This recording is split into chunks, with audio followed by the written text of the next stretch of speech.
by byla boule velká až na měsíc. Nepřeháněj. Už dost trapných blbostí. Tento rok nám nepřeje počasí. Proto kobyla lehne dnes uvnitř. Proč musíme kobylu zabít? Protože to symbolizuje smrt zimy a znovu zrození jara a je to přece tradice. Aha. A proto vítejte na Masopustu 2026. Kobyla na scénu.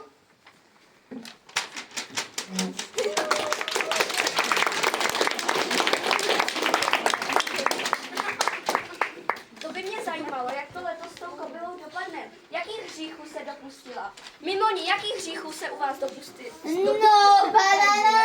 No banana. No banana. No banana. No banana. Jakých hříchů se dopustila u vás? U mě? No mě vzala kradení zlato, ukradla. To se nedělá. To je strašný. Hrozný. Jakých hříchů se dopustila u vás, babička? Že sežrala jablíčka a rozkousala nůši. Tak to je příšerný. Mimo ní, jakých hříchů se Smolové, jakých hříchů se dopustila u vás? Das Pferd hat all unsere Pilzhäuser gegessen. Řezníku, jakých hříchů se dopustila u vás?